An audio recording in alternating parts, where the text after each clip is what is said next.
오늘 에베소서인데요. 이제 그동안 우리 1년 넘게 요한복음을 쭉 강해해 왔는데요. 이제 오늘부터 주일 오전 시간에 에베소서 강해를 시작하려고 합니다. 왜 에베소서인가? 에베소서는 아주 짧으면서도 깊이 있는 바울 서신이기 때문인데요. 성경에 나오는 서신서들, 특별히 바울 서신들을 읽어보면 대부분 그 편지를 쓴 동기가 그 교회, 편지를 받는 교회에 어떤 문제가 있기 때문에 그 문제에 대한 답을 주기 위한 편지들이 대부분인데요. 에베소서는 좀 다르죠. 에베소서와 로마서 이 두 개의 서신은요, 그 교회에 큰 문제가 있어서라기보다는 하나님의 놀라우신 인류의 구속의 사역을 큰 논문 형식으로 써내려간 특징이 있습니다. 그죠? 그게 이제 로마서하고 에베소서인데요. 저는 이제 우리 교회에서 빨리 로마서를 보고 싶어요. 근데 로마서를 보기 전에 우리가 다시 한번 이 복음의 확신과 구령의 열정으로 좀 달구고, 그리고 이제 로마서로 나가고 싶은 마음이 있어서 너무 길지 않은 이제 에베소서 성경을 택했습니다. 오늘 이제 우리 한 25주 정도 이렇게 제가 대충 본문을 이렇게 쪼개놨는데요. 좀 더 될 수도 있고요. 25주 정도 에베소서를 강의해 가면서 우리 신앙생활이 잘 가고 있는가 다시 한번 점검하고 우리 기초를 튼튼히 하고 이제 로마서로 나가는 그런 은혜가 우리 가운데 있기를 소망합니다. 자, 에베소서는 짧지만 여러 면에서 우리에게 많은 도움을 주는 서신서입니다. 예를 들면 오늘 우리가 이제 예배 전에 아까 인사할 때 우리 하늘 복 많이 받으세요 그렇게 인사했잖아요. 근데 오늘 이제 읽은 구절에 보면 하늘 복이 뭔가? 우리가 이미 받은 복들이 있는데 땅의 복도 있지만 하늘에 신령한 복이 있거든요. 그게 무엇인가를 에베소서는 우리에게 자세하게 가르쳐주고 있습니다. 또 이제 우리가 하나님을 묘사할 때 하나님을 이렇게 말하잖아요. 하나님은 찬송받으시기 합당하신 분이다. 이렇게 설명도 하고, 하나님은 당신이 영광 받으시고 찬송 받으시기 위해서 이제 우리 인간을 만드셨다고 말씀하는데, 정확하게 영광 받으신다는 것, 찬송 받으신다는 것의 의미가 뭔가? 자, 이런 것도 에베소서에 정확하게 답이 나와요. 또 우리 장로, 이제 우리 교회는 장로교단이잖아요. 장로교단에 속해 있는데 장로교단에서는 예지예정론을 가리키죠. 근데 그 예지예정론의 의미가 뭔가, 이런 것도 에베소서를 보면 우리가 정확하게 깨달을 수 있습니다. 그래서 근본 이제 에베소서 강해를 통해서 자, 이런 우리가 불확실하게 정리가 잘 되지 않았던 성경의 기본 교리 기초들을 좀 우리가 명확하게 얻는 시간을 가졌으면 좋겠고요. 그걸 기반으로 해서 로마서의 깊은 복음의 세계로 우리가 들어가기를 간절히 소망합니다. 자, 그런 기대를 가지고 이제 에베소서 강해를 시작하는데요. 자, 먼저 1절을 보겠습니다. 자, 에베소서는 자, 1장 1절에 나오는 것처럼 사도 바울이 에베소 교회에 쓴 편지죠. 자, 1절을 제가 다시 읽습니다. 하나님의 뜻으로 말미암아 그리스도 예수의 사도된 바울은 에베소에 있는 누구죠? 성도들과 그리스도 예수 안에 있는 신실한 자들에게 편지한다 그랬어요. 자, 여러분 편지를 써 보셨죠? 우리 이제 한국 사람들이 편지를 쓸 때는 수신인, 편지를 받는 사람을 맨 위에다가 쓰죠. 그죠?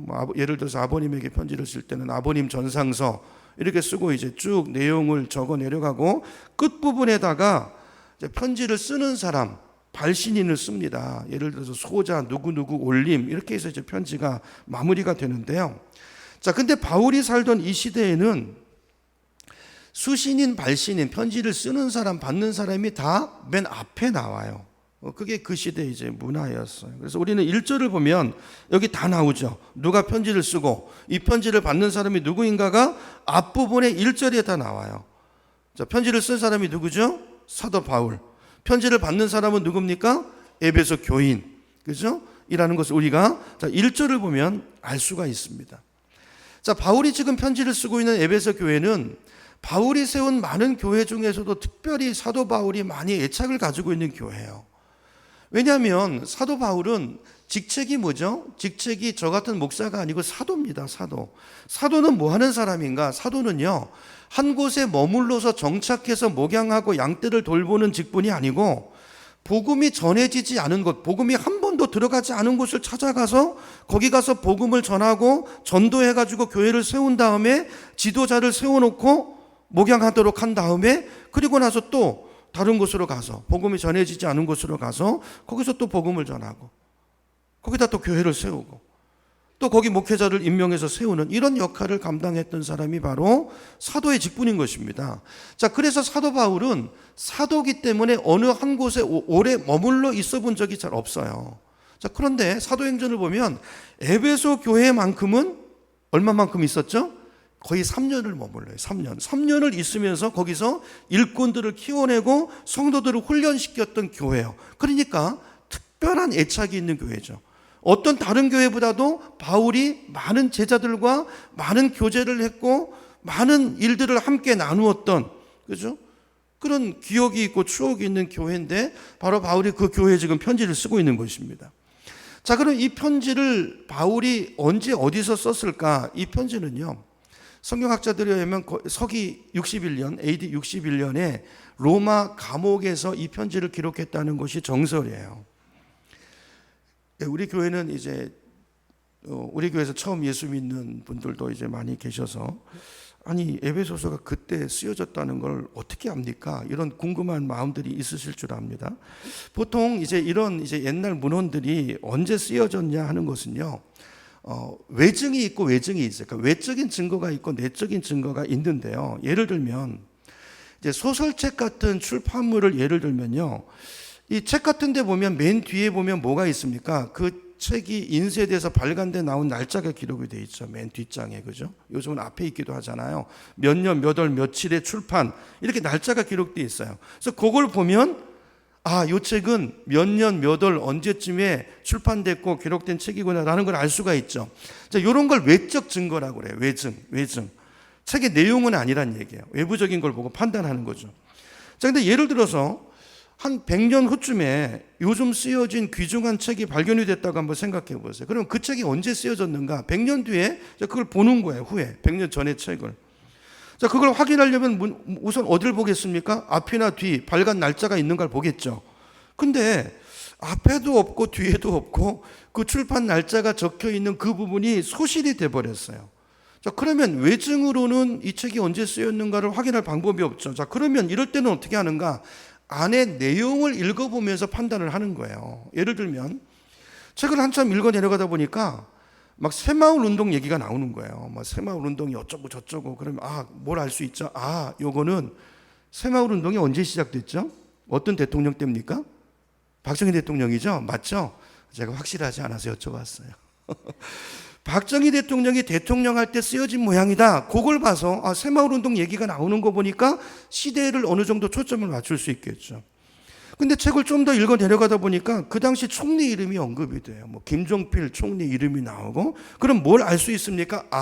이 책은 박정희 대통령 시대에 여러 총리가 있었지만 그 중에서도 김종필 씨가 총리하던 시대인가 보다. 그럼 연대가 더 좁혀지죠. 자, 이런 식으로 어떤 고대 문헌을 언제 쓰여졌는가를 이제 확인하고 발견해낸 이런 학문을 문서학이라고 합니다. 문서학.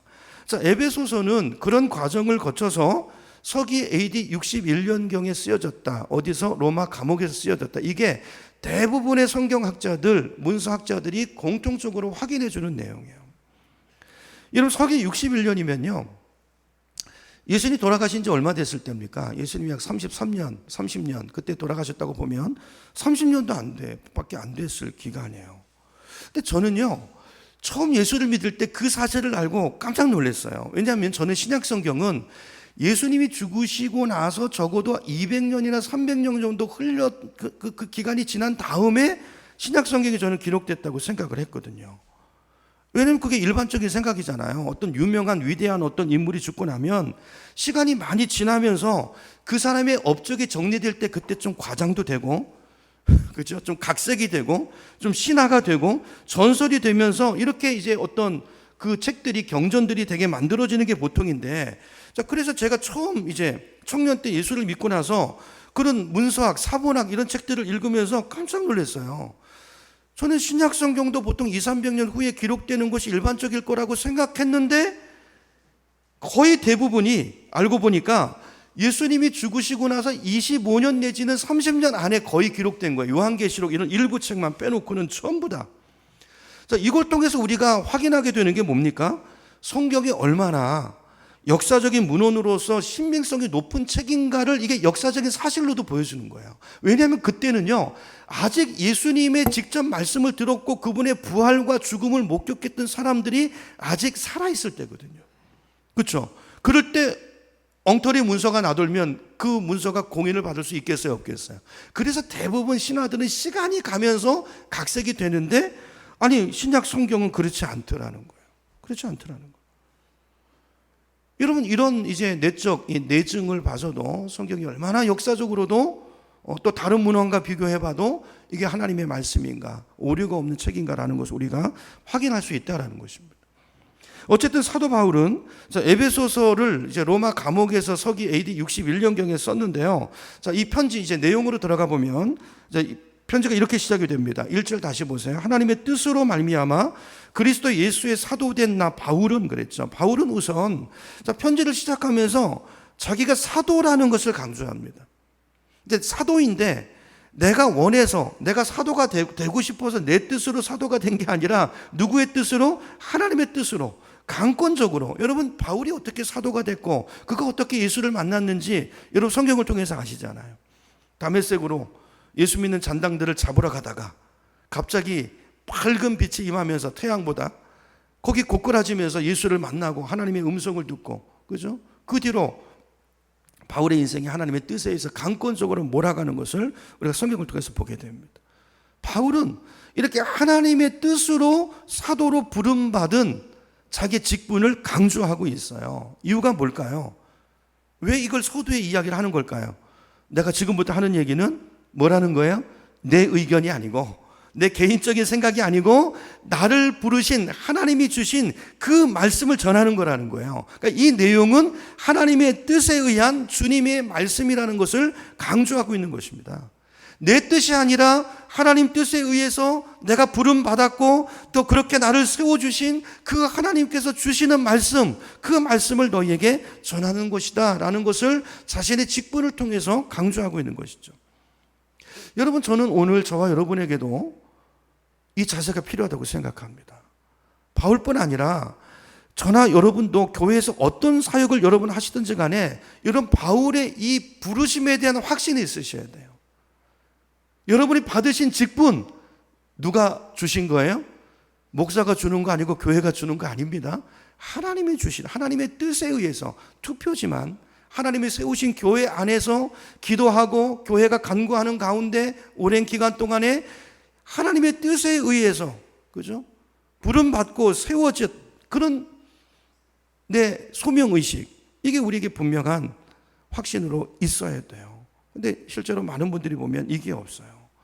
주님의 일을 하면서도요, 이 생각이 없이 하니까 사역을 어떻게 이해하냐면요, 목사님을 돕는 걸로 생각해요. 목사님의 사역을 나는 돕고 교회를 돕고, 이런 말이 중요합니다. 그런 표현 하지 마세요. 내가 뭐 교회를 돕고, 그게 아니고 하나님의 일을 하시는 거예요. 여러분, 그렇게 믿으셔야 돼요. 하나님이 나에게 주신 직분이고 나에게 맡기신 그 일을 감당한다는 이 확신과 소명의식이 있어야, 그래야 여러분 주님의 일을 하면서도요, 재미도 있고 보람도 있고 지치지 않는 것입니다. 사람의 종이 돼서 일하면요, 늘 그 사람과의 관계 속에서 지쳐요. 그죠? 시험에 들기도 쉽고 재미도 없고 보람도 없고. 또 어떤 분은 이렇게 생각할 수 있어요. 아니 뭐 사도야 거창한 직책이니까 하나님이 세워주시고 불러주시겠지만 나야 뭐 애들이나 가리키고 부엌에서 일하고 그러는데 뭐 그런 일까지 하나님이 부르시겠어? 여러분, 모르시는 말씀. 여러분, 성경을 보면 우리 주님의 몸된 우리 몸인 주님의 몸인 교회를 세우는 모든 사역은요, 다 하나님의 뜻에 의해서 부르시는 사역이라는 걸 성경이 말씀합니다. 그죠? 몇 군데 볼게요. 고린도전서 12장 27절 보겠습니다. 고린도전서 12장 27절. 자, 성경 스크린 보고 같이 읽습니다. 시작. 너희는 그리스도의 몸이요 지체의 각 부분이라. 여기 너희는 누굽니까? 고린도 교회, 교인들에게 쓴 편지잖아요. 고린도전서는. 그러니까 고린도 교회 성도들, 너희 한 사람 한 사람은 전부 그리스도의 몸이고 지체의 각 부분이라는 거예요. 한 사람 한 사람이 전부다. 그죠? 여러분, 근데 그 지체들 가운데는 인간적으로 눈에 띄는 지체도 있지만 눈에 잘 보이지 않는 지체도 있죠. 우리 몸을 보세요. 교회를 몸에다 비유하잖아요. 몸에다. 우리 몸에 보면 눈에 드러나서 보이는 부분이 있지만 얼굴 같은, 근데 사실은 속에 들어있는 내장은 안 보이잖아요. 여러분, 심장 얼마나 중요해요. 보이지 않지만 심장이 멎으면 그 인생 끝나는 것입니다. 보인다고 중요한 거 아니라는 거예요. 위에 있다고 중요한 거 아니라는 것입니다. 사실 이 얼굴은요, 이게 뭐 보여지는 거 말고는 사실 또 중요한 기능은 덜 할 수도 있어요. 어떻게 보면요. 그렇죠? 그러면서 24절로 가볼게요. 24절. 고린도전서 12장 24절 보니까 이렇게 말해요. 바울이 이렇게 말해요. 자, 그러나 아름다운 지체들은 그럴 필요가 없습니다. 그러나 하나님께서는 몸을 골고루 짜 맞추셔서, 그러니까 각각 기관들, 지체들을 다 불러서 모자라 보이는, 원문을 보면 모자라 보이는 주목받지 않는 지체에게 더 풍성한 명예를 주셨습니다. 그랬어요. 이게 무슨 말이냐면 아까 말씀드린 심장, 보이지 않지만, 주목하지 않지만 사실 이게 없으면, 심장이 뛰지 않으면 움직일 수 없잖아요. 위장이 없으면 밥을 먹을 수 없고, 그럼 우리가 에너지를 공급받을 수 없잖아요. 더 중요한 직책과 사명과 명예를 주셨다라는 거예요. 무엇을 말하는 것입니까? 우리 눈으로 볼 때 눈에 잘 띄지 않고 약해 보이는 그런 직책이, 그런 지체가 하나님 보실 때 훨씬 더 존귀할 수 있다는 거예요. 아멘이십니까? 자, 이런 움직임들이 있을 때 우리 몸이 움직이는 거 보세요. 발이 움직이지만 그 발이 움직이고 활동하기까지 온 몸이 협력해서 자기 자리에서 그 역할을 감당하지 않으면 어떤 일도 일어나지 않는다는 거예요. 그러므로 여러분, 우리는 보이는 것만 주목하지 않고 우리 교회 안에서도 보이지 않는 곳에서 일하는 그 지체들을 소중히 여기시고 그분들을 향한 명예, 존중, 그런 가치를 우리가 서로 알아주고 인정해 줄 수 있는 우리 교회가 되기를 소망합니다. 그래서 여러분, 중요한 건 이거예요. 소명의식입니다. 여러분, 무슨 일을 하시든지 간에 내 직분, 또 내 직책, 직분, 이건 하나님이 나에게 주신 일이다. 그리고 하나님의 뜻을 따라서 받은 직분이다. 이런 소명의식을 분명히 가지시고 그 하나님과의 바른 관계 속에서 하나님의 일들을 감당해 가시는 우리가 됐으면 좋겠어요. 여러분, 어떤 일을 하시든지 주일학교 아이들을 가리키건 안내위원을 하시건 식당 봉사를 하시든 우리 교회 많은 사역들이 있잖아요. 뭘 하시든지 간에 하나님이 나에게 주셨다. 그렇죠? 내가 하나님께 세움받았다. 여러분, 이런 소명의식이 분명하면 작아 보이는 직책일지라도 그걸 허투루 여기지 않게 돼요. 아까 말했잖아요. 그렇죠? 모자라는 직책에 또 풍성한 명예를 주신다고요. 나중에 주님 앞에 갔을 때 더 큰 칭찬이 있을 수 있다고요. 그러므로 작은 직책이라도 내가 주를 위해서 바쁘고 주를 위해서 피곤하고 헌신할 수 있다는 것, 이것이 얼마나 큰 특권이고 감사고 감격인지 몰라. 여러분, 이 의식을 분명히 가지시고 우리 지체된 우리 교회를 잘 섬기고 세워나가는 우리가 되기를 축복합니다. 자, 그래서 바울은 자기가 하나님의 뜻에 따라서 사도가 됐다는 걸 강조를 하고요. 그 다음에 에베소에 있는 교인들을 묘사하기를 뭐라고 말하냐면, 에베소에 있는 누구라고요? 성도들과 그리스도 예수 안에 있는 누구들이요? 신실한 자들에게라고 표현하고 있어요. 성도의 뜻이 뭐죠? 여러분, 성도의 뜻을 아시나요? 성도, 거룩할 성자에다 물이 돛자입니다. 그러니까 교회는 물이잖아요. 예수 믿는 사람들의 물이죠. 그죠? 복수잖아요. 그러니까 이 말은 하나님 우리 개개인을 보실 때는 누구로 보신다는 겁니까? 우리를 거룩한 무리로 보니까 개개인을 볼 때는 우리 한 사람 한 사람을 성자로 보시고 성인으로 보신다는 얘기예요. 여러분 각자가 성자인 줄로 믿으시기 바랍니다. 옛날에 훌륭한 분들만이 아니라 우리를 성자로 보신대요. 하나님이요. 왜 그렇게 보실까요? 이렇게 부족한 사람 왜 성인이라고 주님은 그렇게 칭하실까요? 왜냐하면요, 우리는 나는 부족하지만 예수님을 영접했거든요. 내 안에 하나님이 계시거든요. 그분이 내 몸을 성전 삼고 와 계시거든요. 그래서 하나님은 우리를 보실 때 나만 보시는 게 아니라, 껍데기를 보시는 게 아니라 내 안에 계신 누구요? 나를 다스리고 나를 통치하시고 나를 이끌어 가시는 예수 그리스도를 보신단 말이에요. 예수님이 어떤 분이에요? 예수님은 하나님의 뜻을 완전하게 행하신 의로우신 분이기 때문에 성자 중에 성자시잖아요. 그러므로 우리를 보실 때 나만 보는 게 아니라 나와 함께 하시는 그 주님 안에 있는 나를 보기 때문에 우리를 성자로, 성인으로 여기신다는 거예요. 아멘이시죠? 여러분, 세상은 이렇게 말합니다. 네가 거룩하게 살아야 성인이 된다고 말해요. 근데 하나님은 그렇게 말씀하지 않으세요. 너희는 이미 성인이니까 거룩하게 살아야 된다 이렇게 말씀하세요. 이게 하나님의 방법이에요. 그래서 바울은 에베소 교인들을 향해서 성도된 너희들에게 이 글을 쓴다 이렇게 말하고 있어요. 성도된 너희들에게 이 글을 쓴다. 원문을 보면 이미 성도가 된, 그러니까 우리 신분이 성도라는 것입니다. 그렇죠? 그러면서 2절에 보니까 이렇게 말해요. 하나님 우리 아버지와 주 예수, 여기 주라는 말이 되잖아요. 그러니까 예수가 주가 된 우리 인생, 예수의 다스림을 받는 너희들에게 그로 말미암는 은혜가, 그분으로부터 흐르는 평강이 너희에게 있을지어다. 그러니까 우리에게, 이 말은 바꿔 말하면 이거예요. 이제 원문을 풀면요, 여러분 우리에게 그 은혜와 평강이 흐르려면 우리 안에 어떤 일이 일어나야 됩니까? 예수가 내 삶의 주가 되셔야 되는 거예요. 그렇죠? 그러면 우리 삶에 뭐가 흘러요? 주 대신 그분으로부터 말할 수 없는 은혜와 말할 수 없는 평강이 흐른다는 거예요. 샘솟는 기쁨이 올라온다는 거예요. 여러분 우리가 이 땅에 살면서 우리에게 가장 필요한 두 가지가 이거 아닐까요? 은혜와 평강. 이거 아닐까요?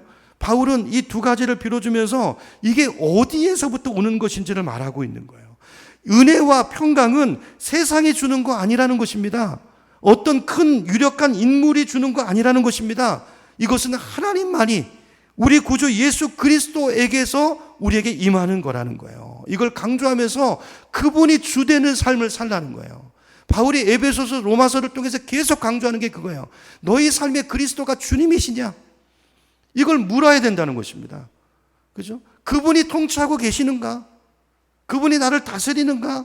그러면 필연적인 결과가 은혜고 평강이라는 거예요. 평강이라는 거예요. 여러분 이런 은혜를, 이런 평강을 날마다 빼앗기지 않고 누리시는 저와 여러분 되기를 축복합니다. 자, 그러면서 그 우리가 받은 복을 이제 그 구체적인 내용을 그 다음 3절부터 이제 14절까지 이제 바울이 이야기를 해요. 근데 우리 한번 여러분 보세요. 성경을 보면 3절부터 14절 위에 소제목이 붙어 있죠. 소제목. 앞에 동그란 점이 있고 위에 소제목이 있죠. 뭐라고 되어 있습니까? 하늘에 속한 신령한 복. 여러분 아까 우리 인사할 때 하늘복 많이 받으세요 그랬는데 어떤 분은 그렇게 생각하셨을지 몰라요. 하늘복이 뭘까? 하늘복이 뭔가에 대해서 다음 주, 다음 주 한 2주, 3주 길면 걸쳐서 우리 살펴보려고 하는데요. 자, 오늘은 이제 3절까지만 보려고 그래요. 내용이 많아서 3절까지만 보고 이제 다음 주 이어서 볼 텐데, 근데 원전을 보면 우리나라 성경에 보면 이렇게 여러 문장으로 끊어져 있지만 원전을 보면요 3절부터 14절까지가 한 문장이에요. 한 문장. 뭘 말하냐면요, 바울은 좀 성격이 급한 사람이 아시죠? 그래서 바울이 이 하늘복을 알려주고 싶은 거예요. 우리가 하나님께로부터 엄청난 말할 수 없는 놀라운 복을 받아 누리고 있는데 그걸 모르고 그걸 깨닫지 못하고 늘 원망과 불평 가운데 살고 있는 에베소 교인들에게 야 너네가 얼마나 놀라운 복을 받은지 아느냐? 그 복을 설명해 주고 싶은데 너무 마음이 간절해가지고 바울이 숨을 끊지 못해요. 그래서 한마디로 한 호흡으로 3절부터 14절까지 이야기해 내려가고 있는데요. 그게 바울이 이 한마디로 말하면 3절부터 14절까지 내용이 하늘복, 하늘에 속한 신령한 복을 설명하고 있는 거예요. 자, 근데 이 내용을 읽어보면 바울은 하늘복을 어떻게 해야 받을까? 받는 방법을 설명하고 있지 않고요. 이미 우리가 받은 복이라는 거예요. 우리 받은 복이 무엇인가를 우리에게 설명해 주고 있어요.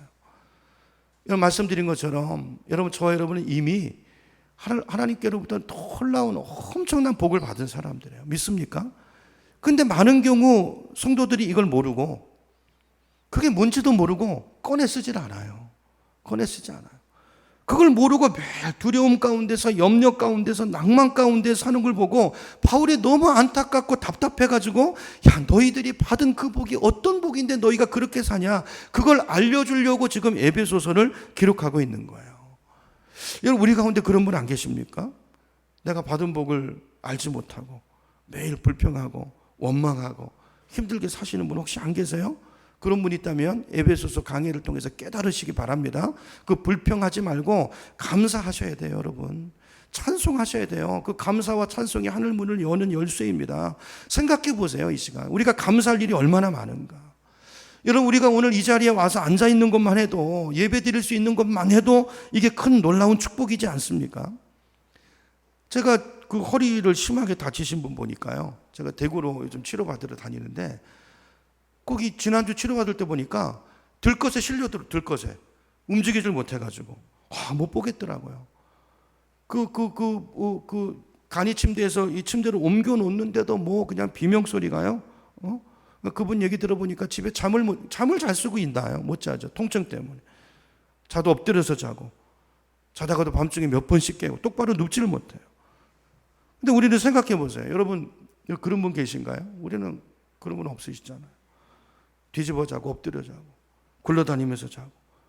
여러분, 우리가 당연하게 여기는 건 하나님의 축복인 줄로 믿으시기 바랍니다. 근데 우리는 이런 많은 사소한 것들 뭐 많지만 하여튼 많은 복을 받았는데도 우리는 감사할 줄 모르고, 심지어는 하나님이 주신 축복마저도 우리는 불평할 때가 많아요.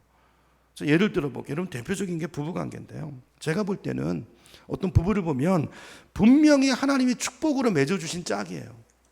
근데 보면 둘이 서로 불평하는 거예요. 우리 남편은 고집이 너무 세다고. 여러분, 고집이 센 거는요, 당신이 변덕이 많기 때문이에요. 그래서 하나님께서 그런 남편을 짝지어줘가지고 좀 안정감을 주려고, 그래서 축복으로 배우자를 줬는데, 아니 고집이 세다고 불평하면 어떡하겠어요? 하나님의 축복을 여러분 한번 잘 생각해 보세요.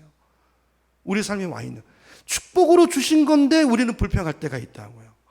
어떤 분은 아내를 향해서 불평하는 분이 있어요. 우리 아내는 너무 말이 많아요. 근데 그거는요, 당신이 너무 말을 못하고 안 하니까, 그러면 집안이 너무 심심할까 봐 말 잘하는 배우자를 짝지어주지. 그게 복이잖아요, 복. 근데 그게 복인 줄 모르고 불평하면 어떡하겠어요.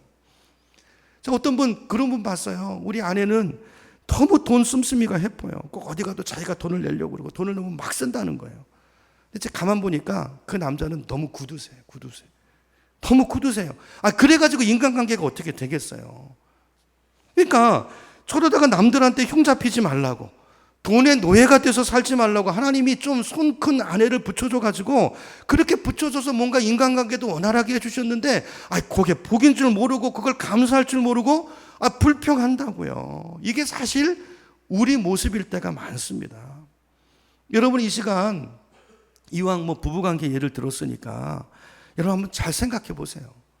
여러분이 서로에 대해서 불평하고 있는 거 잘 생각해 보시면 그거 축복이에요. 축복이에요. 그걸 깨닫고 감사하며 살 수 있는, 서로 표현하고 살 수 있는 저와 여러분 되기를 축원합니다.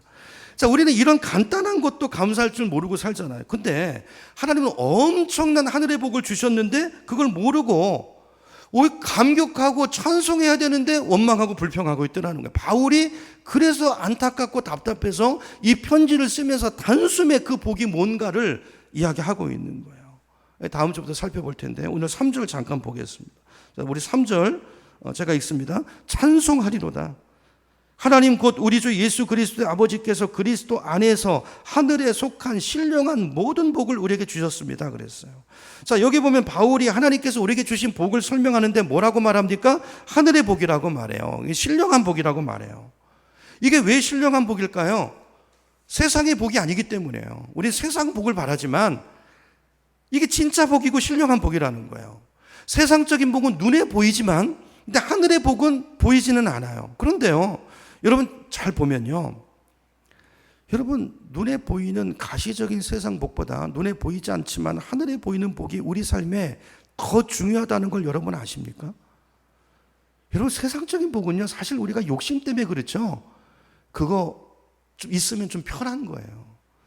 근데 하늘 복 없으면 여러분 못 삽니다.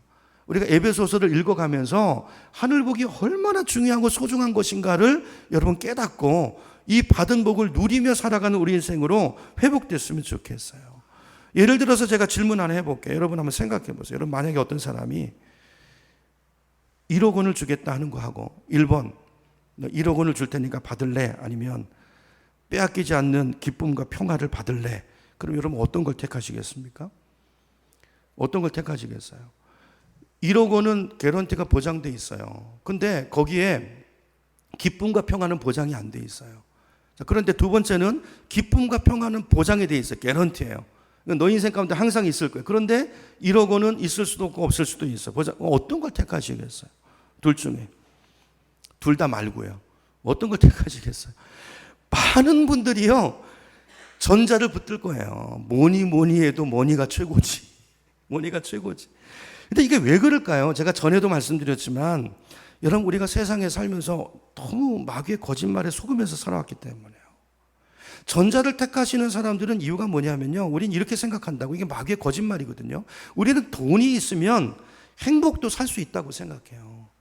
돈이 있으면 그걸로 기쁨도 살 수 있고 평강도 살 수 있다고 생각합니다. 근데 그렇습니까? 안 그래요.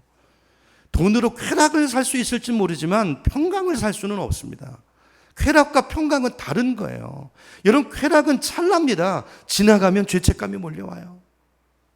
여러분, 절대로 돈이 우리에게 평안을 주지 않아요. 그죠? 여러분, 우리가 얼마나 많이 속고 있는지 몰라요. 여러분, 그 증거로 제가 한국에도 이제 통계가 이제 있으리라고 생각이 되는데, 이제 제가 가지고 있는 건 이제 미국에 이제 복권에 당첨된 사람들 이제 3년이나 5년 있다가 이제 추적을 해서 인터뷰한 케이스 여러분도 많이 들으셨죠. 근데 그 결과가 놀랍습니다. 미국의 잭팟은요, 미국은 땅덩어리도 크기 때문에 금액도 엄청나요. 거의 우리나라도 요즘 한 2, 30억 이렇게도 나오던데 거의 100억대 넘어가고 몇백억씩 이렇게 잭팟이 터지는데, 자, 통계를 해봤더니요, 그렇게 로또가 터진 분들 5년, 10년 이렇게 기간 지나서 이제 그 사람들이 어떻게 사는가 가봤더니요, 75% 이상이요, 로또가 터지기 전보다 생활이 더 비참해지고 나빠졌어요. 행복하지가 않습니다. 이유에 여러 가지가 있겠죠. 미국은 나라에서 세금도 많이 떼가지만 그래도 많잖아요. 사업에 투자해서 실패하기도 하고, 또 정보가 공개돼가지고 하여튼 많은 사람들이 찾아오고, 또 친척 간에도 관계가 안 좋아지고, 어쨌든 간에 전보다 75% 이상이 더 불행해졌다는 것입니다. 무엇을 말해줍니까? 우리는 눈으로 보이는 세상 복이 복이라고 생각하지만, 이것만 있으면 우리 삶에 기쁨도 있고 행복도 있을 거라고 생각하지만 실제로 그렇지 않다는 것을 우리는 너무 확실하게 볼 수 있어요. 여러분, 눈에 보이는 게 아니라 눈에 보이지 않는 하늘의 복이 진정 우리에게 행복과 만족을 주는 복인 줄로 믿으시기 바랍니다. 그렇죠? 오늘 이 말씀을 통해서 그 복의 내용은 이제 다음 주에 보기로 하고요. 오늘 이 말씀을 통해서 내가 받은 복을 여러분 좀 세워보시고, 그죠? 나는 하늘 복에 대해서 얼마나 알고 있는가, 여러분 점검해 보시고, 또 주중에 3절부터 14절까지 좀 읽어보시면서 여러분 나름대로 묵상하시고 다음 주 설교를 들으면 더 도움이 되리라고 생각이 됩니다. 어쨌든 이제 오늘 3절을 보니까 찬송하리로다로 시작하고 있어요. 그 복이 뭔가를 안다면 놀라 자빠질 거라는 것, 찬송하지 않을 수 없을 거라는 것입니다. 하나님께서 이 복을 우리에게 주신 이유가 뭐냐면 우리 입술에 날마다 노래가 나오도록, 찬송이 흘러나오도록, 너무너무 그것 때문에 감사하고 너무나 감격스럽고 기뻐서 하나님 너무 감사합니다, 그것만 생각하면 너무 감사합니다, 이렇게 우리 삶이 이런 인생이 되도록 하기 위해서 이 복을 주셨다고 사도 바울이 이야기합니다. 여러분, 우리도 자식을 키우지만 여러분 어린 자녀를 가지신 분들, 애들이 원하는 거는 좀 비싸도 사주지 않습니까? 그렇죠? 어떨 때는 저는 그래요. 이게 얘한테 별로 안 좋다는 거 알면서도 특별히 막내가 너무 쫄르고 갖고 싶고 그러면 이게 사줄 때가 있어요. 왜냐하면 너무 원하니까. 그죠? 그리고 그 아이가 기뻐하는 걸 보고 싶은 마음이 있으니까. 그죠? 그래서 그거를 아이들이 보면 갖고 싶은 걸 가졌을 때 얼마나 기뻐합니까? 입이 막 쫙 벌어지고 뽀뽀하고 안기고 그러잖아요. 그러니까 그거 보고 싶어가지고 사주는 게 부모 마음이잖아요. 하나님이 그 마음으로 우리에게 이 하늘 복을 주셨다라는 거예요. 그게 바울이 말하는 찬송하리로다 3절 그 말씀의 의미인 것입니다. 여러분, 오늘 우리가 받은 복, 하나님께서 이미 우리가 이 땅에 살아가는 데 필요한 모든 복을 다 주셨을 뿐 아니라 항상 기쁘고 범사에 감사하고 항상 기도하며 살아갈 수 있는 그런 복을 주셨다는 것을 믿으시고 에베소서를 통해서 그 복을 누리고 나누시는, 행복을 누리시는 우리 모두의 삶이 되기를 주님의 이름으로 축원합니다.